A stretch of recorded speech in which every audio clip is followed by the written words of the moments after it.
Sache,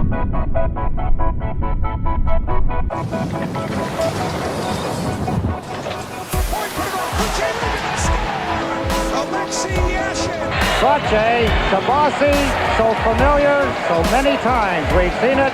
Barzell stops, feeds it, score! It's Horvat in overtime. All right, hello everyone. Welcome back to the Isle Ship. I have a brand new format for us today. As you'll see on the video, a brand new intro. This is technically episode 4, as I've changed the numbers of the episodes going forward compared to our old podcast. So this is 4. I haven't thought of a name yet. I guess I'll decide by the end of it. We're going to go over a couple things of how the seasons went so far. John's usually better at giving the intros, so I'll probably just stop there. But we're going to go one by one here on our thoughts of the first 20 games to start. And I thought we would just go in order here by screen. So, John, why don't you start us off? Okay. Not super surprising. Very frustrating. But it's kind of like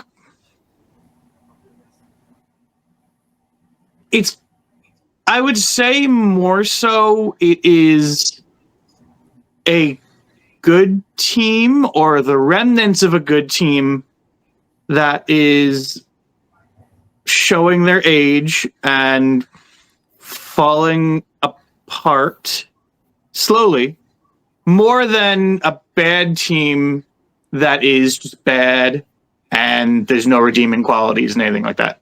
Like that's kind of the frustrating part of it. I have more stats to go into this a little bit later on, but I will just say that I feel like this team is actually just really a few pieces away from being very good. But I feel like that's something that we always say. So it's just frustrating. Any rebuttals to that? I also didn't get to say, guys, I hope everyone's doing well. I know I don't do the intros very well. John's better at that than me. That's all right. But we got Eric on this show, so it's like already one of the best episodes. Oh, yeah. That's a big episode for sure. We're not missing one of our 4 now. So, but it's good to be back. Yeah, there you go. So this is, once again, for anyone watching, just in case this is an old view, this is the 24-25 season. This isn't, really first 20 games in. Yeah, so does anyone have a rebuttal to what John said, or do you want to keep moving? I'll go next. I'll go next because my view is kind of a rebuttal to that. And okay, cool. We'll move to Eric next. Go ahead, Eric. I don't see the Islanders as doing anything other than what the Islanders do, which is lately they start slow. And I mean, at least there's a good excuse for it, I would say. You know, they did get bit hard by the injury bug, losing Matt Barzell. Like, if you told, me 2 or 3 years ago that the Islanders are going to lose Barzell for 15 to 20 games, I'd be like, oh, well, that's going to be a lost season. And it doesn't feel like a lost season yet, right? It just feels like they're Islanders-ing. That's the only way I can put it. Is that I totally agree with what you're saying. I think that it's only not a lost season though because their competition has been playing down as well, which is not that unsurprising either. I mean, I'm just going to say one thing that I was fully prepared to harp on for my focus, and that is, how is special teams still this bad? I agree. If anybody thought it couldn't get worse, being wrong, is mind-boggling. The fact that they are dead last in power play percentage and what is it, like third to last in penalty kill percentage is beyond. I don't care that they're atrocious. You have to. I like how I can hear the ambulance in the back. Is that the Islanders roster? Do you want it? I think it just stopped, but it's just funny how you're talking about this. Oh, I can hear it again. I muted. so look, it's I live very close to Winthrop, so the fact that the special teams are still this bad, I don't know if it's something innate about the team or if it's just maybe it's just something that Lou Lamoriello doesn't care about.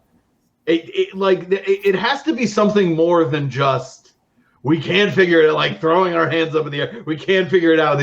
No, I think it's clearly something that maybe they just don't put an emphasis on, or it's mind-boggling. It is genuinely surprising that McClain has this much job security.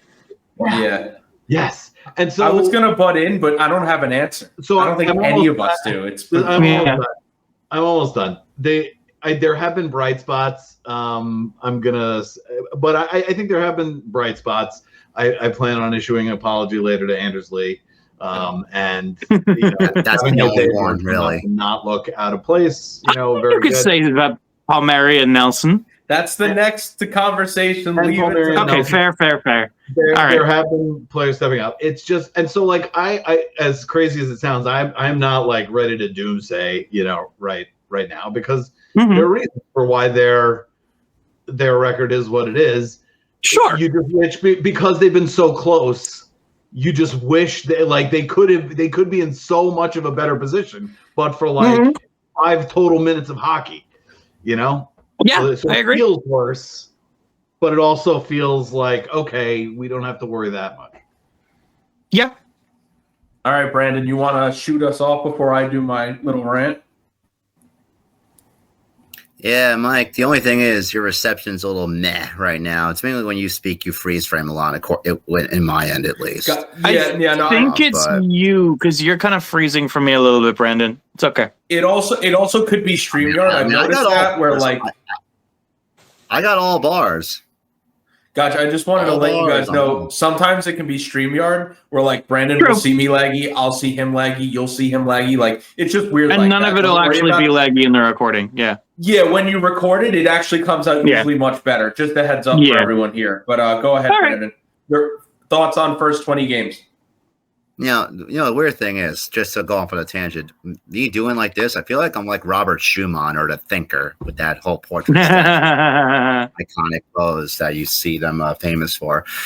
I mean, what do you want? I mean, you can't maintain consistency in the third period. Again, your special teams is even worse. Like, okay, I get Barzal's out, but your power play should not be worse than teams who are objectively constructed to be bad. You shouldn't be. Yeah. I know why, but the coaches don't give a damn. And Lou Lamoriello keeping these guys as the assistants proves that he doesn't give a damn. These are his guys. They're not Wah's guys. And Wah is not off the hook either, because for the team to fall apart in the third period 5-on-5, sorry, that's on you as well, buddy. You're better than Lane Lambert by a small margin, but that shouldn't be a bar that we're trying to hit. We're a long ways away from the Barry Trotz years.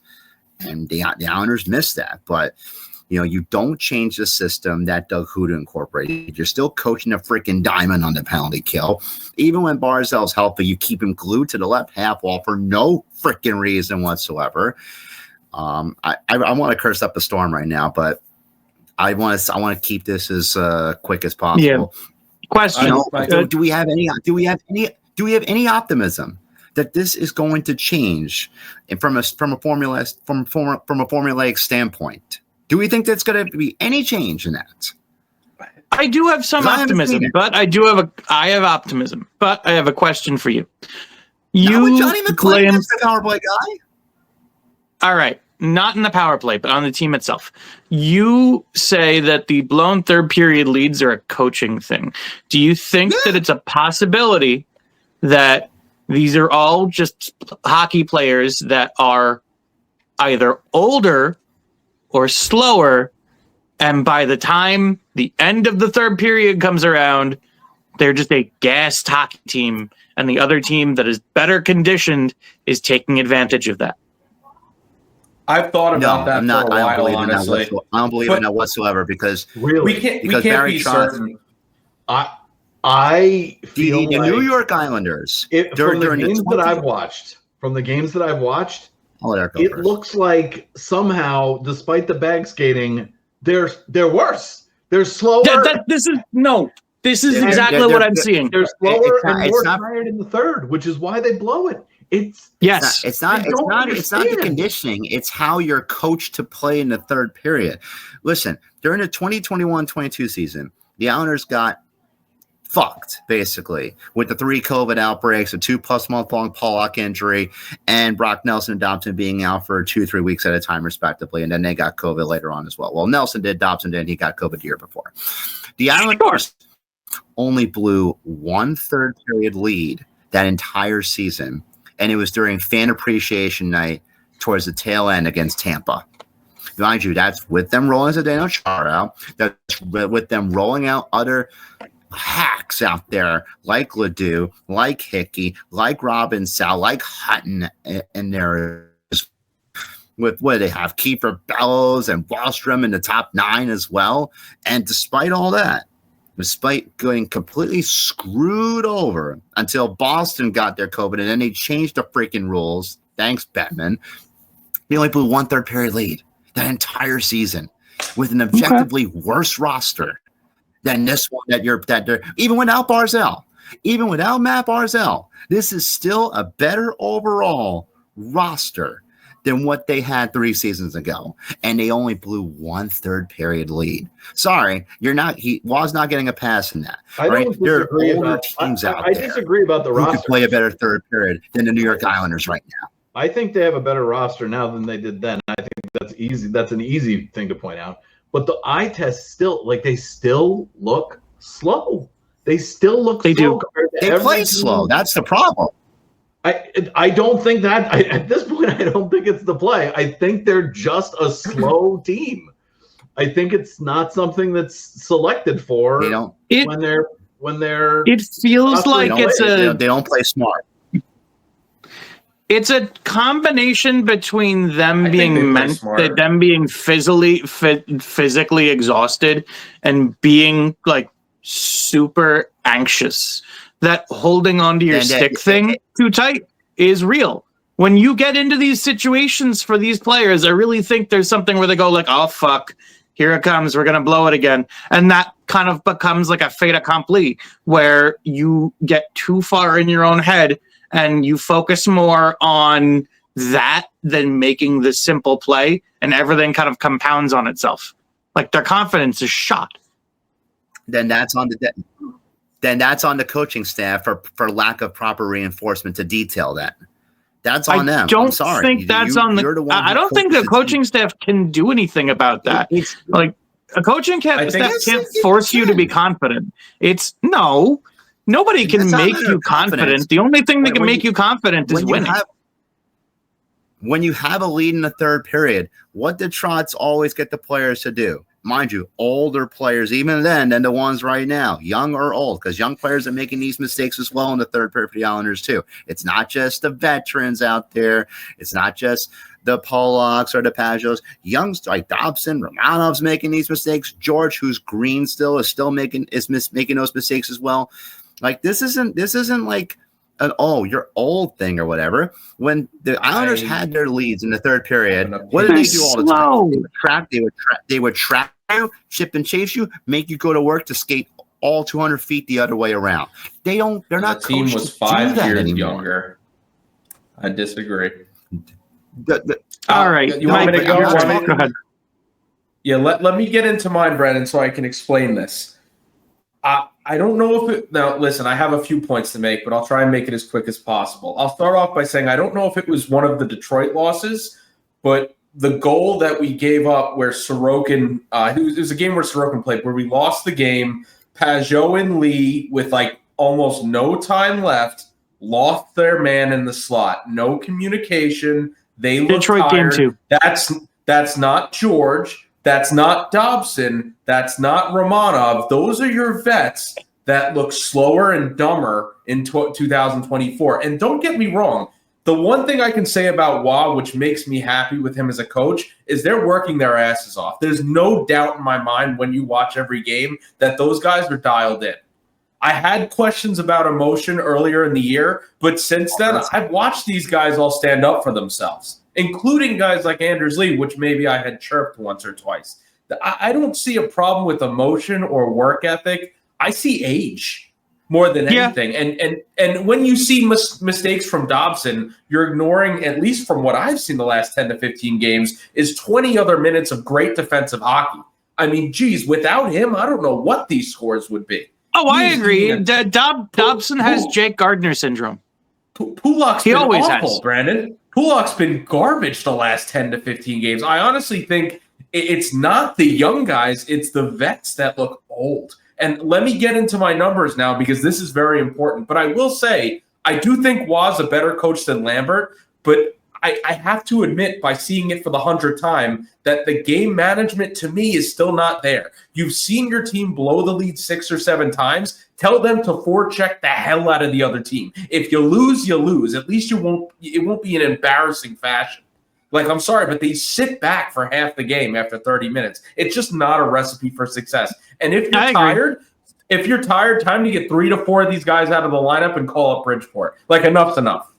I'm tired of watching Wallstrom. I'm tired of watching Matt Martin. I'm tired of watching Casey Cizikas. I'm tired. They're killing the team, realistically. What I would prefer is I would prefer that Waz stagger the lineup a little bit more, and that will keep guys fresher going into the third period and make it to where they don't run into a situation where they're kind of gassed and they're not really able to do anything when it's just the important minutes come up. Listen, I don't know if Lou's to blame. You remember the comments by Waugh earlier when he was not really happy when they re-signed Martin? The comments about Engvall being brought up, he was not happy about. Now, I think he was wrong on Engvall, but this is his team. He gets to choose what he wants to do. I think the Engvall thing was an act. I'm not going to lie. Okay, well, I'm just saying I've heard enough from Waugh where I don't think he's liked a lot of the decisions that have been made out of his control. I mean, I don't by accident or by an act like you're saying. I still don't think that's normal from a coach to say. Just in my experience of watching hockey, listening to coaches, I think it's pretty foreign for him to go against the GM. But it's not the first time I heard it. He's trying to be foreign there to prove a point.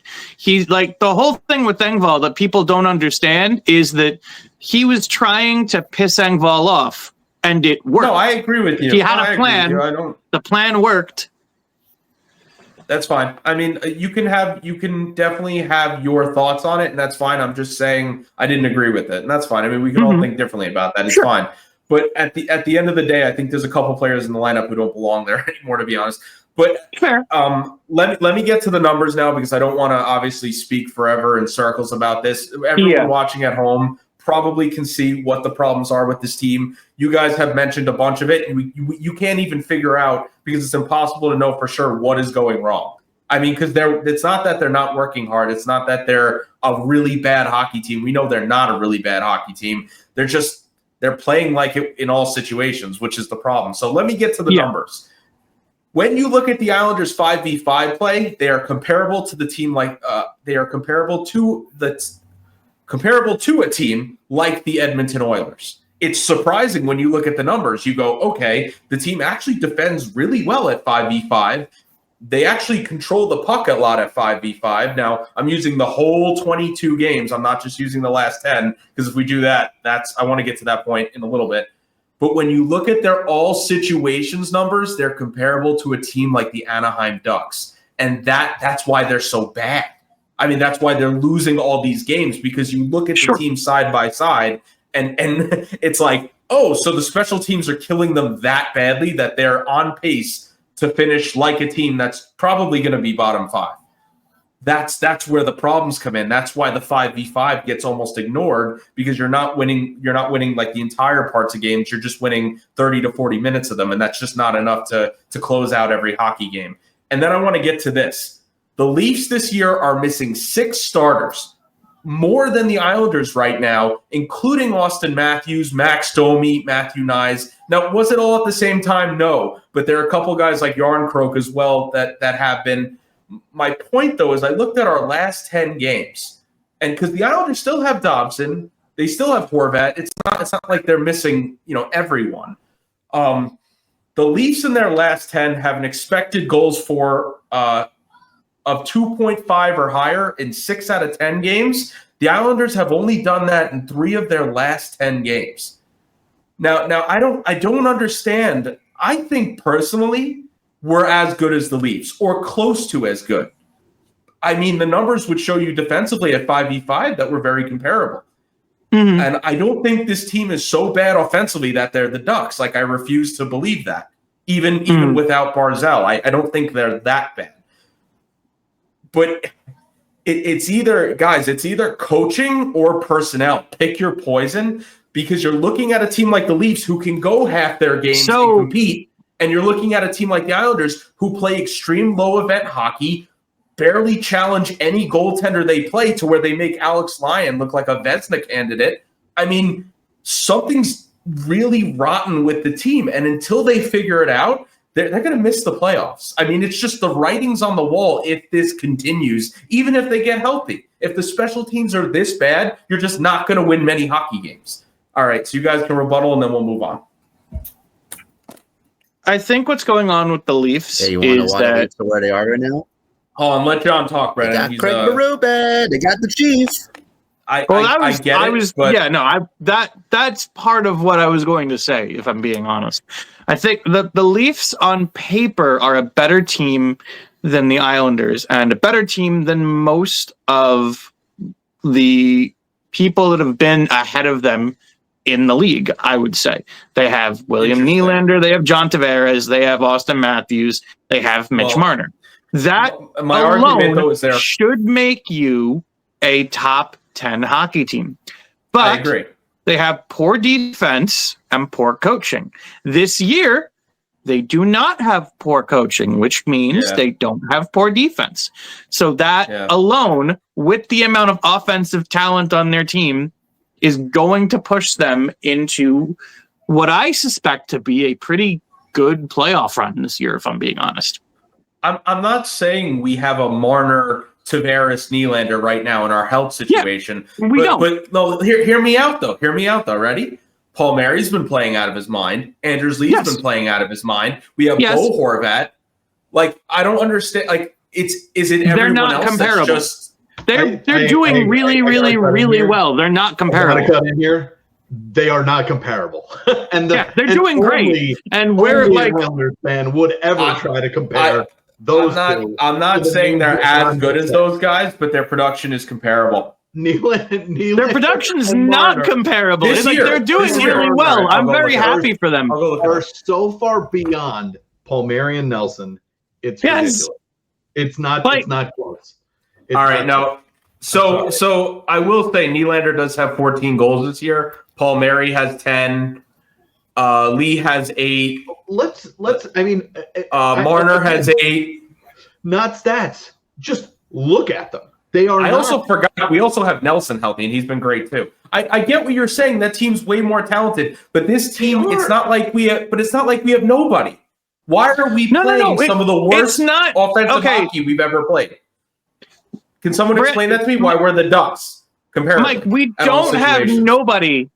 We don't have nobody, but for over half the season now, they were in PDO hell.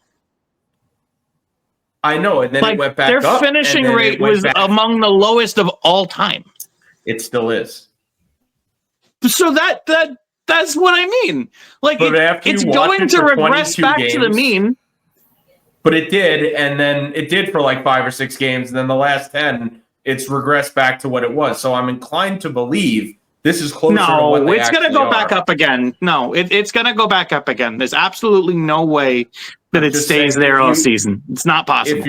If you're playing the next 6 weeks like they have these previous 6 weeks, you're going to be pretty far out of a playoff spot. That's all I got to say. I mean, if you think they're going to be better than what we've seen, okay. But 22 games is a lot. I'm not going to lie. That is more than a quarter of the season, right? Pretty much at this point. It's close. If a few numbers even themselves out and people get healthy, I think within the next 6 weeks they will be back in a playoff spot. Okay, we'll have to see. Do Eric and Brandon want to get a rebuttal in before we move on to the next subject? I'm good. All right, gotcha. Okay, I think we've said enough, John. We could throw 4 players to each other. Gotcha. I was just saying we could argue about this forever, John. At the end of the day, it's kind of like a wait and see from what you're saying, there's nothing you could really say more to what you've already said, in my opinion. I think we can keep moving. You're right, though. I mean, they could turn it around. I've seen 22 games of them turn it around in the middle and then go right back to what they were. And it's like, is it coaching? Is it age? You know, it's like I said, Anders Lee and Pajot lost them one of the games. It wasn't Dobson. You know, so There is one singular stat that I'm going to bring up that I think crystallizes why you should be optimistic about this team, like 100%. The Islanders are one of 2 teams in the entire league that, taking out empty net goals, have not lost by more than 2 goals for the entire season. That is a quarter of the season. They have not lost by over 2 goals. They've only lost by over 1 goal 3 times, and it was to last year's President's Trophy winner and 2 of the best 5 teams in the entire league. Are you ready for my rebuttal? Can you guess what the rebuttal is? It's so easy. It's there shouldn't be any. One word. Yes, it is. It's one word. Can you name it? Is it Sorokin? No. Well, close. The word was goaltending. Goaltending. Yep. I don't think there's a better tandem you can find in the league besides maybe Shesterkin and Quick. Thank God. All right, but like, goalies play for a team. It's not like when the Islanders start playing better, their goalies are going to start playing worse because, we need to regress now. Well, goalies are part of a team. It's a function of, I think, how they've had to play Sans, Barzal, and Duclair, missing 2/3 of your top line, and you're skating guys like Martin and Wallstrom more regularly than you would hope to be doing. I agree, yeah, and they've done a fantastic job, but they're still going to continue to do a great job. Of course, you're going to end up playing people get more healthy. Hockey. Okay, for me, it is the same problem that they always seem to have. It's a focus thing. It's a focus thing. If you can't focus through the end of the game, you're going to lose games the way the Islanders lose games. And I feel like that's one of many problems. Brandon, and that's a coaching issue. If you cannot draw your players' attention to you need to bear down and focus, then what are you doing? Why are you getting paid to be a coach? Like, come on. I just don't understand, to John's point, how Waugh has such good numbers at 5v5, but the team can't close out games now for the second coach. You know, at what point do we go? At what point do we go? Is it the personnel? Like, is it time to admit this team's getting old? Like, the team's getting old, and the guys who are messing up, who are responsible, are also actually kind of young. The Holmstroms and Dobsons. Aren't they younger this year than they have? All right. Like, where are they? They're younger, but they're younger this year than last year, though. Fair. Okay. We do have to move on. Yeah. Last year. Okay, do we want to? Who wants to start with? We're going to pick a different player and explain why they've been great this year. Who wants to go first? You guys look so unhappy. I'll go. This is where. Go ahead. This is the positive thing. This is where I issue an effusive apology to Anders Lee, who has actually, that game-losing goal aside, he's looked pretty good. He skates hard. He still can't really handle the puck, but he's doing things better than he seems to. And I hope that this is just, the end point of recovery from his injury, which I guess it's 2 or 3 years removed now, but he's been much better than I expected. And unfortunately, so many other weak points have been exposed. But at 5v5, he's been not the hole that I expected him to be, and that I felt like he was last year. Of course. So, do you want me to hit the rebuttal real quick before we keep moving? Sure. I just wanted. Well, it's not really a rebuttal. I just wanted to add to that and saying the NHL released the skating numbers, and I posted it on the NHL Edge data, and it's showing us that Anders Lee's skating way faster than he did last year. Not only that, he's covering a lot more ice than he did last year as well. So I don't know if that's like injury recovery or hard work in the offseason or a combination of both. But obviously, when you're skating better, you're going to play better. And you're going to play better. Yeah, of course. Yeah, I mean, I believe it. He actively looks like a better skater this year. He looks like a $7 million winger. I mean, Islanders are still the fourth oldest team in the league. No, but he doesn't look like an old person most of the time. He looks like a good 30-year-old, which is, something we've needed. So, yeah. I mean, without him, I don't know how we'd be doing this year. Even early in the year, I thought he won us a game or two. I mean, he's good. Mm-hmm. Like when he's skating and shooting and working, there's not many, there's not really too many better power forwards in the league. All right, who wants to go next? I'll go. Okay, John. I would like to send my appreciation to one Kyle Palmieri. He has been the entire offense for the Islanders after Matt Barzal went down. Him and Lee and Nelson have been phenomenal, and I think he is the only reason that the power play is even as good as it is for as bad as it is. Yep. He is a asset for any team that he goes on if they choose to trade him in the at the deadline.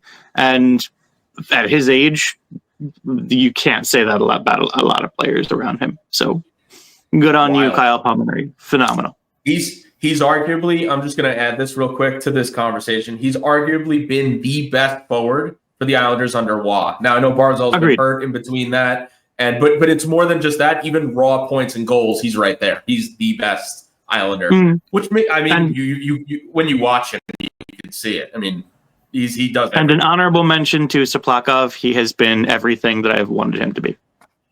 All right, that's fair. I mean, I didn't include him, but that's more so his finishing than anything else. He's done really well outside of that.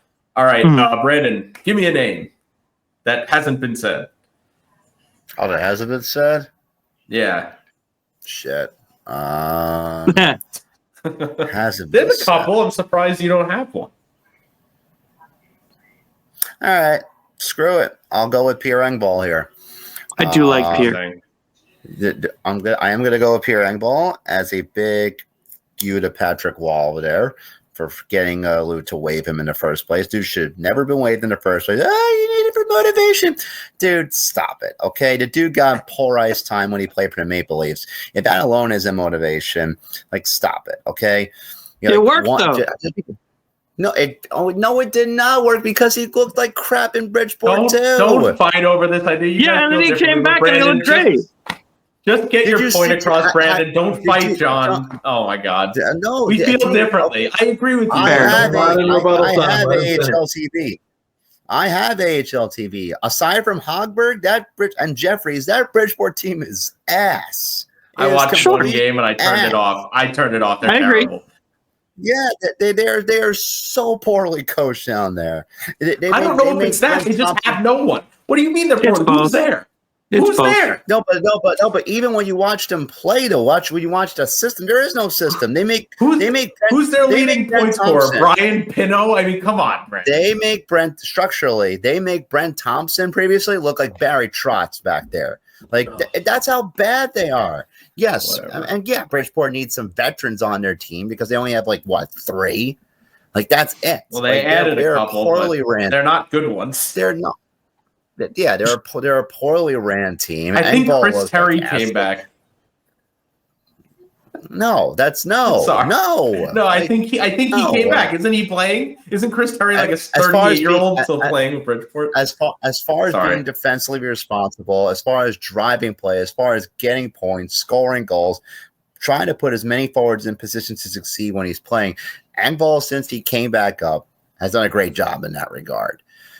Now, would it be great if Albaline could actually use him on the fucking penalty kill where he actually thrived in when he played for Toronto? Yes, it'd be great. Please do that because 5-on-5, his play in his role has been gangbusters. Would like to see him more in special teams though, but all in all, I have no complaints about Engvall.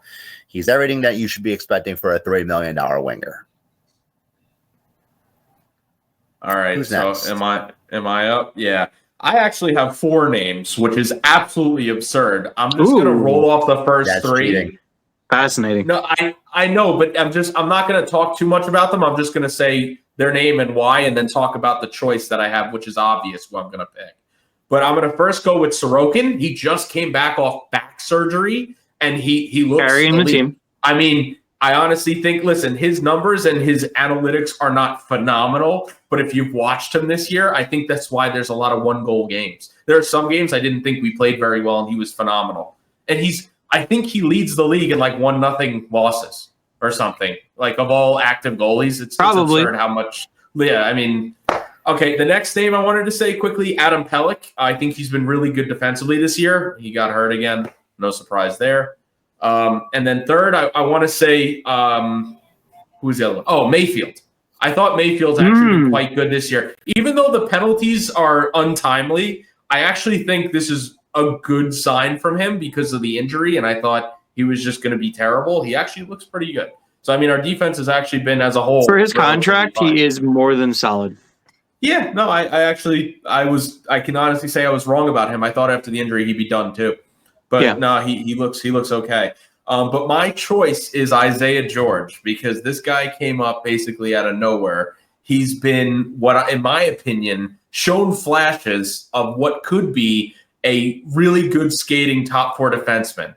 He reminds me of Nick Leddy when he brings the puck up the ice, and I'm not saying he's Nick Leddy, but I've seen a little bit of flashes of Taves, Nick Leddy tendencies. Yeah, I like it. Leddy, like he's just such a fluid skating defenseman, and we've needed someone like that for a while. And I think his puck movement at times is actually really good too. So in my opinion, the sky's the limit with the kid. He's not going to be expensive. And in my opinion, he makes someone like Romanov, who I love, expendable if he keeps it up. So kind of a fascinating situation there. I don't know what the Islanders are going to do. Romanov's in a weird spot where I honestly thought when we didn't have him, George looked better than him. So it's going to be interesting to see what they do with him because he might get pricey and they might want to get a forward for him. But I just wanted to say real quick, just to sum it up, I thought Isaiah George has been one of the best call-ups we've had since like Devontae's. It's been a long time. Fair.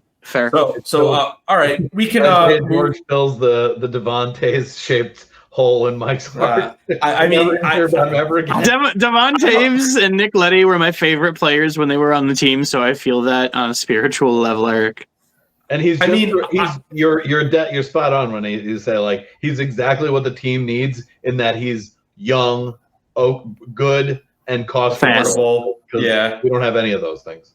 Yeah, so it's been a pleasant surprise. He's a 4th-round pick, so I don't expect him to be Devontae's. I mean, Devontae's was, I think, like a 5th, but still, I mean, what we've seen so far is definitely more promising than I've seen out of anyone we've ever called up, basically, since Taze. So, yeah, I guess we can move on to the next section now, guys, and this is a one I really want to hear from you guys in depth about if you can. I know you're not going to probably be able to talk for too long, but I want to hear, if the season goes south, from what you've seen from Nelson and Palmieri, what do you imagine they're both worth? So we'll start off with John on the top left. I want to say that I was very wrong about their value initially because I did not expect either one to have as good of a season as they're having right now. I think for Kyle Palmieri, you could get realistically a first and a third, maybe a first and a prospect if it's not like a like maybe it's like a C level prospect or something, if you want to go that route. For Brock Nelson, you could realistically probably get a 1st-round pick, which I did not think was possible at the beginning of the season. I thought he was going to regress, and he has not regressed nearly as much as I thought he was going to. So I think all in all, 2 firsts, a 2nd, and a 3rd for both of them seems reasonable. That's honestly that's a pretty good haul. I think I'm not going to go into mine yet. I want to hear what everyone else thinks, but I think we'd all be happy with that if the season goes south. And I'll move on though. I want to hear everyone's opinion, and then I'll throw rebuttals when it's my turn. So Brandon, let's move over to you. What do you think both of those guys could get you if you're the Islanders? They could each get you a first if you retain salary, but I don't want a first coming from this year's draft. I want a first coming from next year's draft because I don't want these scouts to be on the team anymore. I want new scouts because when Isaiah George is your only, that's going to happen. Well, then what's the point then? Because your scouts aren't going to be able to hit on this first rounder anyway, and the first rounder is probably going to be late.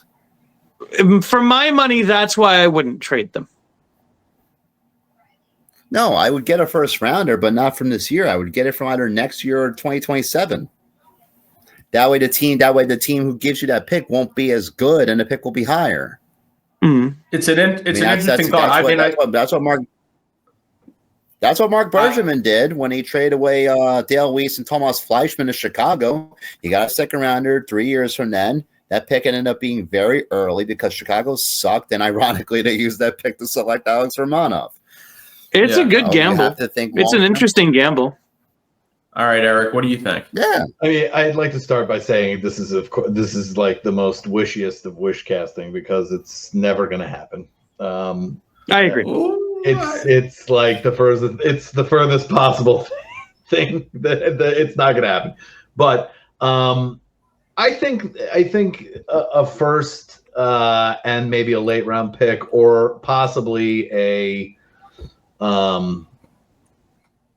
high level prospect is not outside the realm of possibility. I keep looking at this Tyler Toffoli trade from last year. They're slightly better versions of Tyler Toffoli, in my opinion. Yeah, and he netted a second and a third. You know, I think there's somewhere between the Toffoli trade and the Gensel trade. Fair.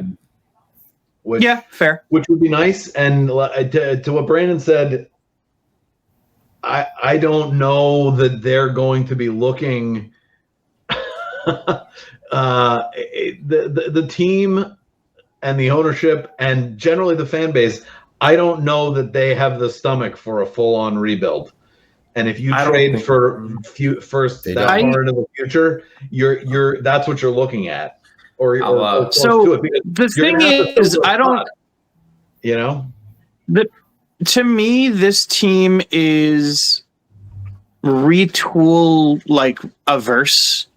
Like you can't with Sorokin and Bo Horvat and Matt Barzal to the contracts that they're on, you cannot retool in the way that you want to because you're not going to be getting the type of impact players that you think you're going to get from a Brock Nelson and Kyle Palmieri trade. Right. Even if just to fill those holes with exactly those kinds of guys in the offseason. Yes. And even if you do hit on players that are solid, that's 3 years down the line, and it's going to be 3 years older of Bo Horvat, Matt Barzal, and Ilya Sorokin. The window is closing or closed at that point. So you cannot retool in the way people think you can and stay competitive. If they are going to do a rebuild, they need to do a big boy, real-ass rebuild and trade Sorokin, trade Barzal, trade Horvat. All right. They are your best assets. They're going to give you the most value. I'm going to hit you guys with this one. So I think if Palmieri keeps this up the way he's playing, he could probably get you something along the lines of a first, second, and a third. I think there's going to be a bidding war for his services. If he's got if he has 30 goals by the trade deadline, or even like 28, 29, I think some teams going to be like, if he's a 30 goal scorer, he could acquire a first, a second, and a good prospect, something along those lines, or a first and like a high level prospect. And I think Nelson's along the lines of probably just getting you a first and a late pick at max. I mean, I think that's just where he's going to be. I don't think his defense is where it's been in the past. So some team's going to be like, well, you know, but my biggest thing with moving these guys is Palmieri grew up here I think he did at least on Long Island. He was at least born here, and he has a house here. Nelson's been a lifetime Islander. I think if you talk to those guys and say, hey, you know what would be really cool? Would you guys like to go on a cup run? We're going to send you to a team that's going to give you that chance. And then we're going to offer you something pretty comparable in the offseason to remain Islanders after the run. And sure, maybe teams will offer you a bit less. Maybe you're only getting a first for each guy. And you know what? You take that and you run. Because at this age, this is probably the best they're going to play for the rest of their careers. How they're playing right now is pretty close to the best. It is what it is. And you have to focus on a retool here. If there's a Marner, Rantanen, or what are the other names? Brock Besser, probably not in the same tier, Brock Besser. But then there's also, who am I forgetting? Ehlers. If one of those guys truly is available and you move out that cap, you can now afford that player. And they have Maxim Shabanov, who they've almost, in my opinion, been the front runner on in the KHL at a point per game. In my opinion, you can flip this thing around and bring one of those guys back potentially real quick. Now, I'm not saying this happens consistently. John reamed me in private chats for saying, oh, they're not going to come back. My rebuttal is they don't have to stay. Some team could offer them more money. Do you want them? Are they ever going to be more valuable? Like, this is what the Islanders have never, ever, ever, ever done. Trade an asset at its peak value. And that but they have. I just gave John an example. Just let me finish. And that is what you have to do when you are the kind of team the Islanders are. The baby brother of your team that doesn't sign any of the big free agents and is only drafting so-so. So, like, you have to deal your assets when you can. Last offseason. But all right. This offseason, I'm sorry. What? Duclair. Saplakov. We now Let's see that go Saplakov over. can play. Are those signings supposed to impress me? They have been impressive. Okay, but let's go over one of the most likely, in my opinion, scenarios in regards to one of the best offseason signings. Okay, let's go over one of the most likely scenarios, in my opinion, in regards to trading Nelson and Palmieri, and we'll see if you guys are on board with this, because this is the way I assume it's going to go. They're going to get picks, not players. You're going to get cap space. We're going to go into the offseason saying you can sign an Ehlers, you can sign a Marner, you can sign a Rantanen. They don't get any of them because they go to different teams where they're going to offer comparable amount of money and they think they're going to have a better chance of winning, which is usually what happens. And you go into the next season by using that like $6, $10, $11 million in cap space, signing 3 different players for $3 to $4 million. Are we happy with that? No, of course not. Hey, Anaheim, That's here's my point. Hey, Anaheim, here's 2 first-round picks for Troy Terry and Trevor Zegras. Thanks. Well, I don't. And what I'm saying is, if you're asking me to replace Palmieri and Nelson with Zegras and Terry, I'm going to shoot you. No, I don't want that. Why? The alternative because they're not as good. Use that. But they're 6-7 years younger. They can't get better. And they're playing in a horrible team in a horrible system. Mike, with a horrible coach. Mike, you're hoping they get better, but what if they just stay the exact same?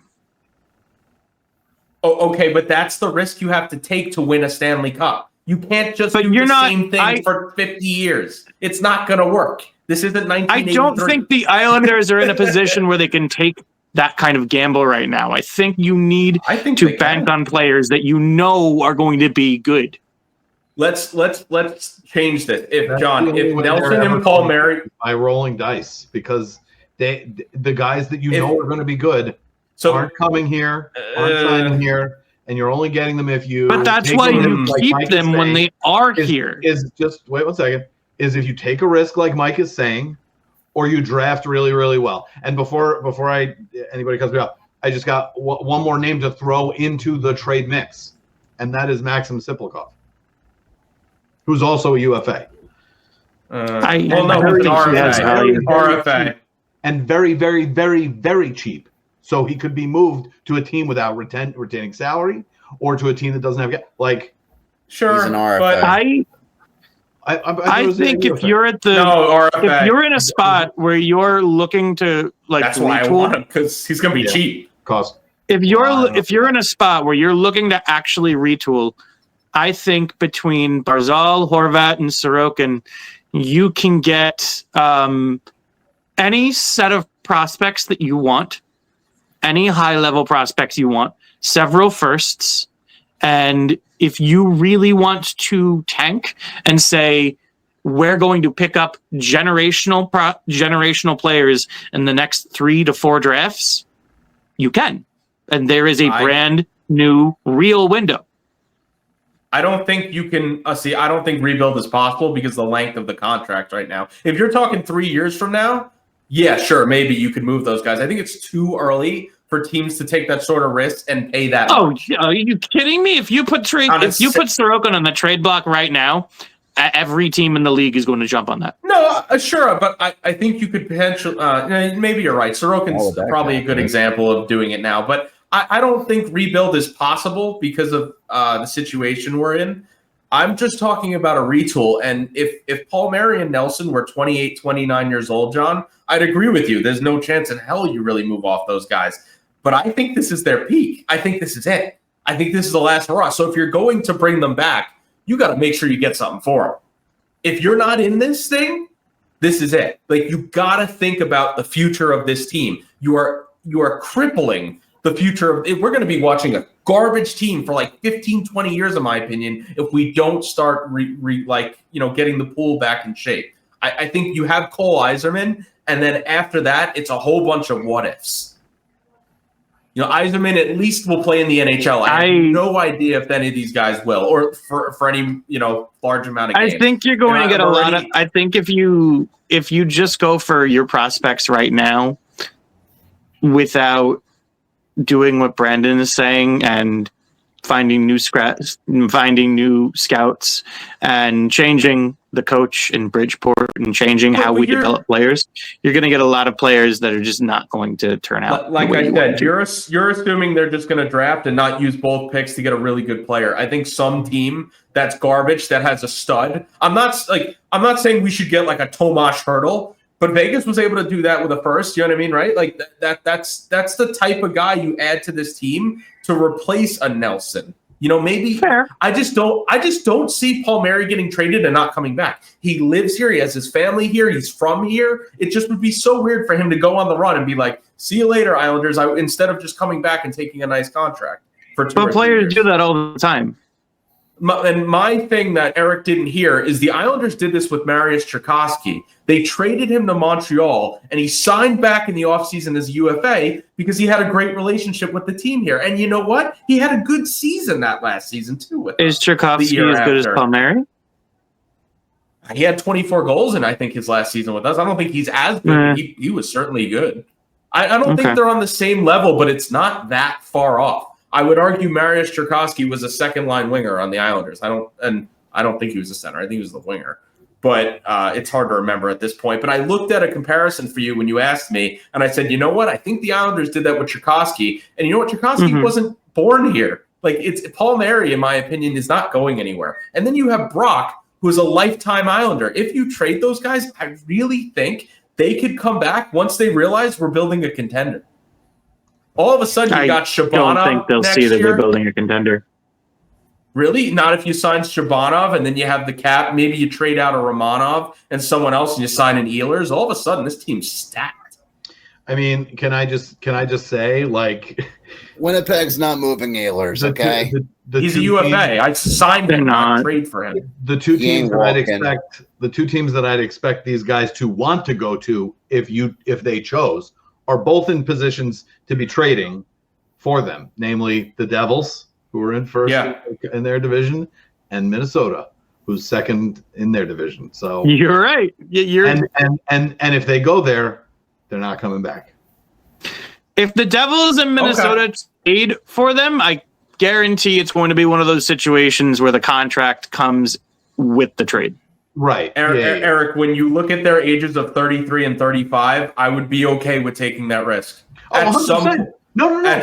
I'm on board.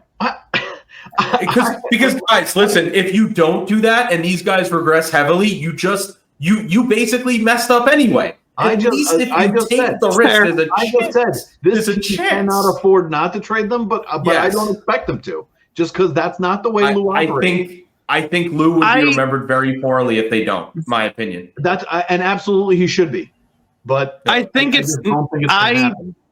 I think it's going to be very tough to trade them because I do think that. Wait, what do you mean? Like in the sense that no one would want them? Because I think it would be a bidding war. No. In the sense that I went into this season thinking that they were going to regress because they didn't have a certain value, and they have absolutely proved me wrong.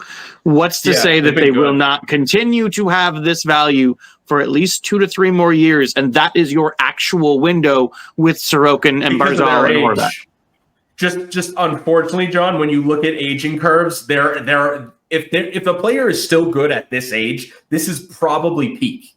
Like I expect Nelson. You're right, but there are people that are older than them that are still fantastic, and they're usually guys that were elite, super elite players, not Brock Nelson and Kyle Palmieri. Yeah, those are the exceptions, not the rules. And look, nothing would make me happier than for them to have those kinds of career arcs, but especially if they came back, John. Especially if they came back. The overwhelming odds are against them being that. And absolutely they should deal them, but I just don't think. I think Lou holds on to this weird thing where like, oh, you stick by the guys that you got, like that wanted to be here, and like. But I need to point out that you and Brandon keep saying the Islanders can't sign free agents. I think Duclair completely crapped on that narrative. I don't know how you can say that when he was probably one of the. He's probably one of the better goal scorers. Duclair came here because of not because of the Islanders. Yes, and he was one of like the last free agents available. Like nobody. No, I see. Okay, I'm gonna just say it on the podcast. That's not what I heard. I heard that they talked early. You can tell me whatever you want. Also, no, I believe that they talked early, but I believe they talked early because of Patrick Waugh, not because of the Islanders. Sure, but the needle guy. I'm sorry, signing Anthony Duclair does not impress me. And John, most guys don't go to teams because they like them. It's because of money. It's money. Duclair got 4 years of promised, second line. Well, not even second, like middle six money. He was going to take the $12 million. I get that you love. Sure, but if you're talking about the elite of the free agent class, Eric, they're not hurting for money. They go to places where they think they can win. If you're looking at free agency, Eric, and guys who are available, he's probably one of the better guys, and they got him on a really good deal. Oh my god! Like, but I was told by Brandon that this team couldn't sign a good free agent. Not only did the team sign a really good free agent, I'm going to click. I think Duclair does. I'm going to add a banner here to the rafters that says "Sign Anthony Duclair 2024-25." No, I think Duclair does represent. He couldn't sign anybody. The Islanders will never sign anyone good. Look at Andrew Ladd. Then they sign a guy that was playing on teams' top lines. Mike, be fair. Mike, I think you're right, and Duclair does represent the best of the Islanders' free agency history, but I think it's a problem that Duclair represents the best of the Islanders' free agency history. Exactly. That is the issue. It's not. No, it's not, because the Islanders haven't been a serious organization until like 3 years ago. 3 or 4 years ago. You're right, but they were 5 years ago, whatever. They were playing in 2 arenas. No one would come here for that. Bro, they've been quote unquote in on the best players to come out in the last 3 years and got none of them. They've driven a lot of markets. That track record is going to continue. Yep. All I have to say is they got the best KHL free agent this offseason, who actually is better than I thought he was going to be. Full marks to him. He's better than I thought. Nobody and now they're also really on the best values the KHL though.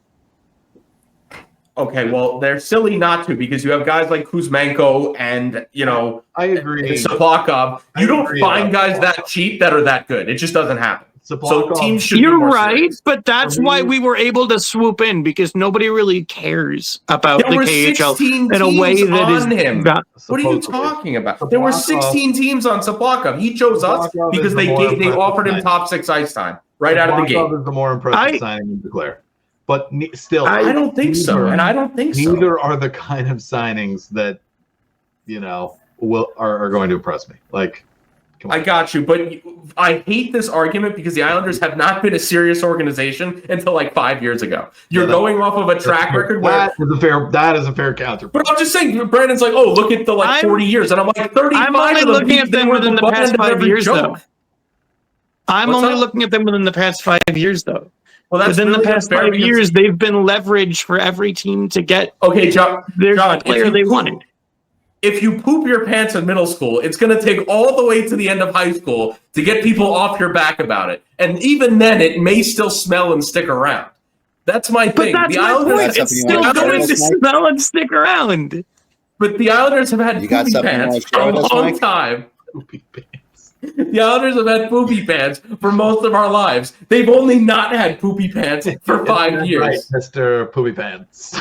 So, you got something you want to share with us, Mike? The Naked Gun references. Oh my god. No, but it's true. Am the I problem wrong? that Am we I run wrong? into, the problem that we run into is that this team is not going to be a free agency destination until they make the Stanley Cup or they win the Stanley Cup. That is what it's going to take. So. It's not going to happen otherwise. I'm going to keep my optimism up because being depressed about that only makes the situation worse. I think they finally started to wipe their butt. They cleaned their underwear. They put on a new pair of pants, and people are slowly going to forget that they played in a cow barn. You know, that they played in an AHL arena. That they played in 2 different arenas. That they were owned by like a guy who had no money. Like that stuff is going to be in the past. It's not going to be. All right, we can hang the banner that says "No longer Piss Boy." I think you guys have to agree with me that sort of reputation sticks with you for a long time. And yes, to get out of it continues to stick with you. No, they're doing everything to get out of it though. And if you can't see that, I don't know what to tell you. No, they're trying. They're trying. It's just not going to happen yet. I think that's imaginary. I think they're never going to shake that because they are a smaller market team. Yeah. I don't think they are. They're going to try. No, they're top 10. They're top 10 in value estimation. I think that helps. I'm not saying they're a big market team, but they're as close as they I don't think players know or care about that. Yeah, I don't. If Hellebuck was willing to re-sign in Winnipeg, as was guys like Scheifele, the Islanders can sign a good player. I think they can sign a great player. I think they can do it. No, they can re-sign their really good players because loyalty exists. Listen. When a player plays on Long Island, I think they are way, way, way more likely to re-sign here because they go through the system and they realize that it's an actually well-run organization and they like living on Long Island and they like New York and all the perks that it brings and all of that bullshit. But I think it's a much harder sell if you're trying to tell somebody around the league, hey, by the way, you should come play for us. I just want to say, guys, I have this theory, and I've been thinking about it for a long time, that they've started bringing in all these Russians. They had Sorokin, Varlamov, Soplakov now. Shabanov should be here next year if everything goes to plan. I think they're aiming for Kirill Kabanov. I'm sorry. Oh, my God. Did I just say Kirill Kaprizov?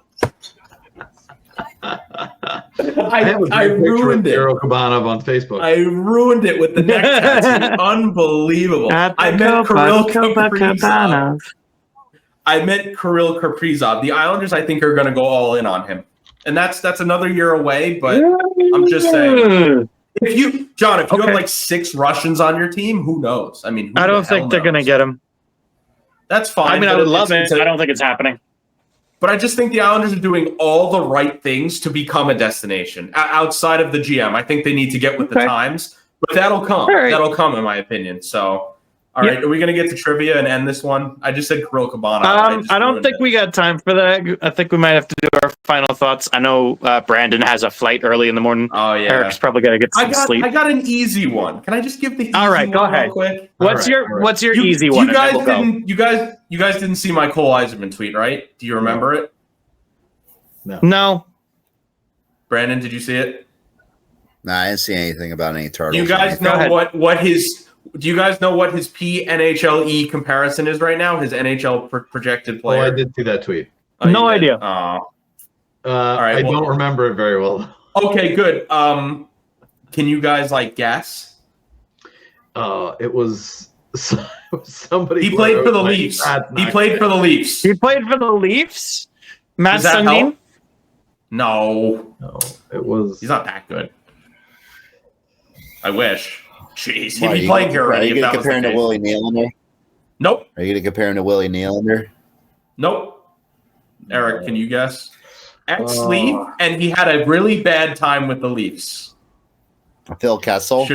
Yeah, yes, that's it. The hot dog man. I think it's a pretty good NHL comparison. He's not an elite skater, but he's honestly proven to be one of the best goal scorers.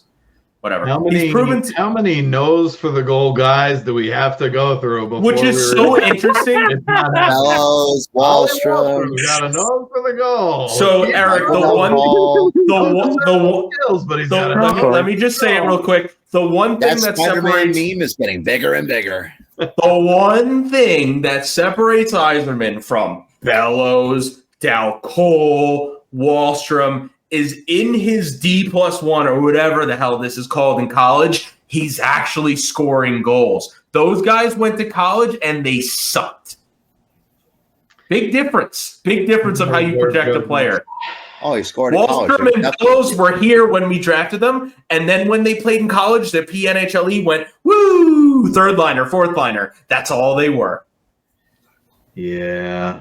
Just saying, the projections are usually pretty close. I mean, we'll I'm not see. saying it's a guarantee, but we'll see. So, all right, Brandon. Listen, final we thoughts? can be happy about this guy for another year before we actually realize he sucks. Yep. My final thoughts I'd say are: that- I'm not out on this team. I still close. think they could sneak into the playoffs. It all obviously a lot depends on Duclair and Barzal's timeline. And I don't think they're going to be The good low when they come point back. for the But season for me is going to be not trading Nelson or Palmieri. That's gonna. there will be a billboard. There's not going to be a billboard because it's not Dude, I guarantee you, it's not like a fireable offense. There's not going to be a billboard. It is. There's not going to be a billboard for that, Dude. but it is just going to be I an think it's indicator fireable that offense. like this is what it is, and we're never going to be anything different because I will be This so is negative. because You have Mike- no idea how negative I'll be. I will Mike- be beyond negative. If this I mean, team is 10 points out and they I don't have trade those one guys, person does not a billboard Mike, make. you can unless be- you have an uncle who's dying who's going to leave you enough Listen. money to buy a billboard. But like it's just it's not the inheritance is going towards the billboard.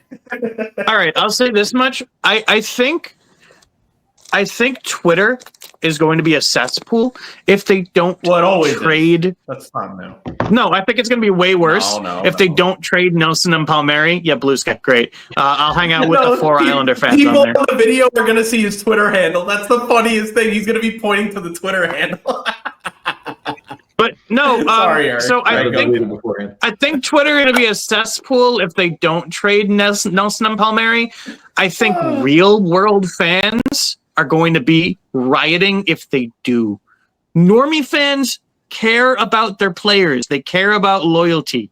If People got they over trade Mobilier Nelson pretty and quick. Palmieri, Normie fans, like the non-online Islander fans, are going to be pissed.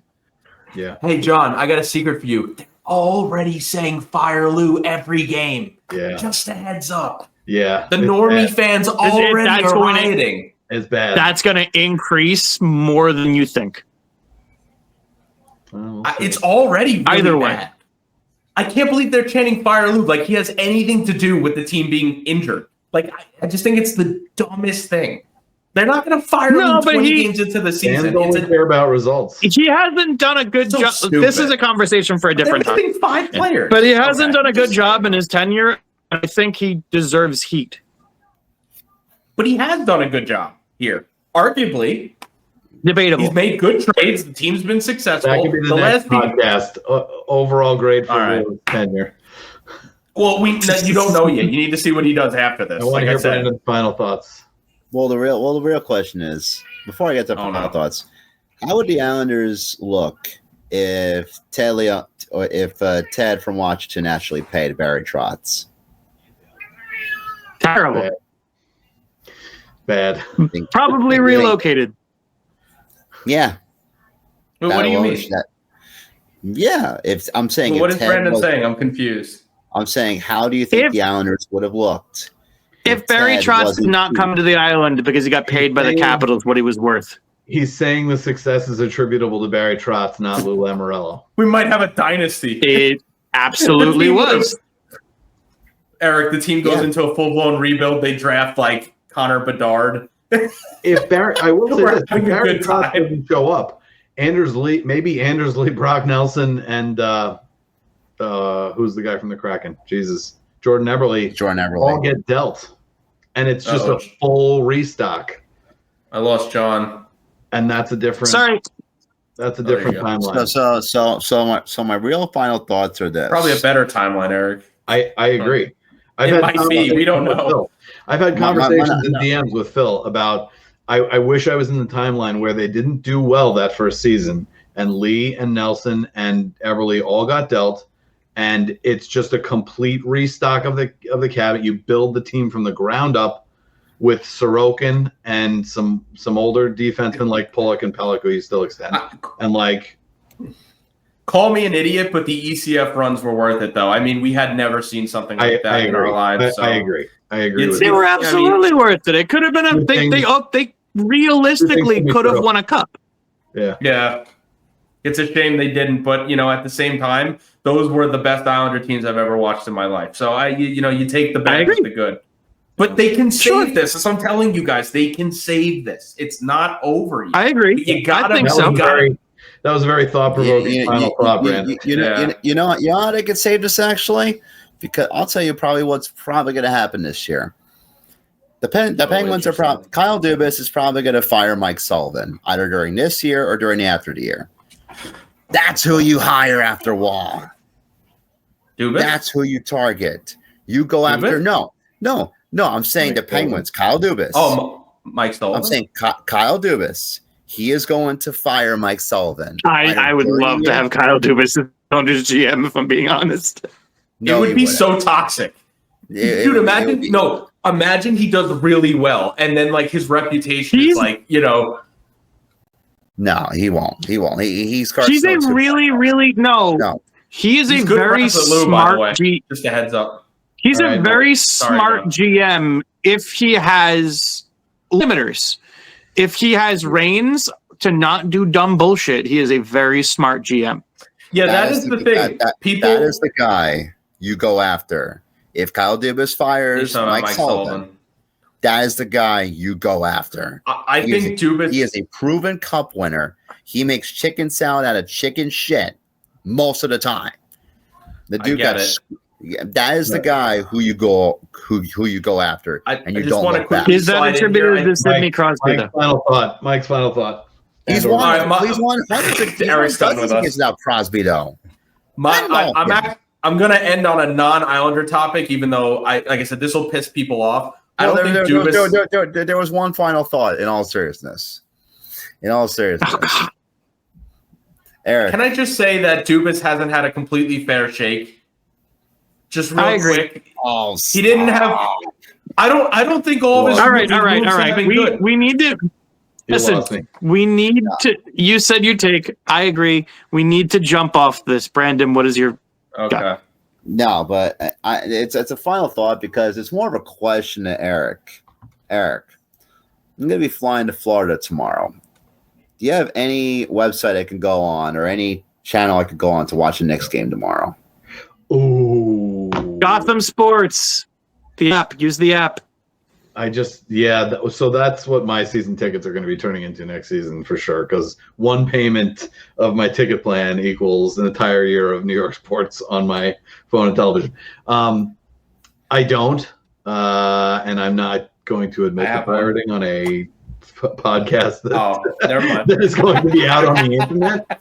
But if you want to text me. Brandon, I really like when sports are surging. I hope that helps. All right, good because I can't miss this tomorrow. I mean, you're going to Dallas tomorrow. You both got 10 wins. It's going to be an exciting make game. a statement on the road. Brandon, do you like when sports surge? Never tried it before. No. All right, never mind. I got in trouble already. All right. Just DM him in private. DM him in private. All right. All right. So I think we'll end it there. Thanks, guys, for tuning in. Okay. I hope everyone likes the new format. Thanks, Eric, for coming on. John, for another great episode. Brandon, for another great episode. Our human Wikipedia. Thanks, guys, so much for watching. We'll see you in another 20 games. Take care, boys.